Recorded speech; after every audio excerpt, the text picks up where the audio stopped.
Thank you so much for joining us this evening, Sepiso. It really is lovely to chat to you. Now, there's a really interesting example that did the rounds on social media. It was a maths question paper. It was written in isiXhosa, but apparently, and I wouldn't know because I can't speak isiXhosa, it apparently was translated appallingly, and everyone was laughing at it and pointing fingers, making a mockery of it because it was really badly translated. Now, I know that proper translations are an absolute passion of yours, but I think this issue makes such a crucial point because a child whose mother tongue is isiXhosa might find that translation so bad that she wouldn't understand the maths question, even though she might be brilliant at maths. Is that a great example of why it's so important that we make sure that all our 11 languages are given the attention they deserve? First of all, thank you for having me, and also good evening to the viewers. The issue with the paper, it showed us that we really need like proper language practitioners to translate the papers or to translate our indigenous languages so that they can be accessed into higher functioning domains. Because the issue of the maths paper, because hey, it was so bad, but it was a good start. But we need people who have studied these languages so that they can do a proper job. Do you see indigenous languages diminishing in official spaces? You know, we know that our 11 official languages, you should be able to have the language of your choice if you go into a government department. It is a very logistically difficult thing to achieve. Do you think it's getting worse and worse in terms of attention paid to all the indigenous languages?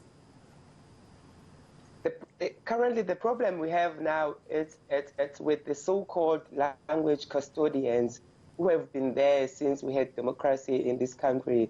They are not doing anything to assist us in developing these languages because they are still holding us back. Because there's plenty of young people who have studied these languages, but then they are not given a chance to participate as language practitioners and language planners and translators. So that's why now we are having problems like these, where you see that we have people who are translating, but they are not doing a proper job.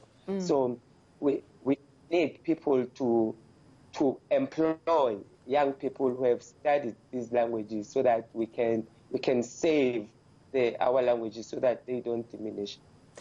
To what extent is there a problem in society where, because English is the only internationally spoken language of all our languages, that it's natural perhaps for parents to say, I really want my child to do really, really well in English, and then inadvertently perhaps neglect the mother tongue?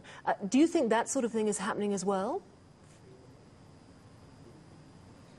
Given the history of our country and the attitudes of people towards isiXhosa, we are still fighting that. There are people who have attitudes towards isiXhosa, because there are also people who are asking me, why are you studying isiXhosa? What are you going to do with isiXhosa? So we still need to overcome those such attitudes. But then, so there is hope for isiXhosa, yes.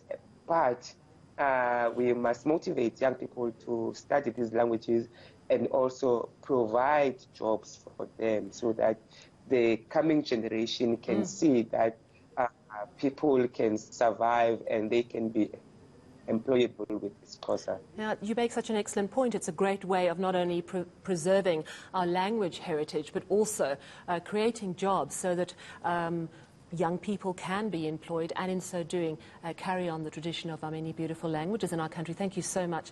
That was Sepiso Nzayo, an isiXhosa language practitioner. I'm staying with the subject of languages.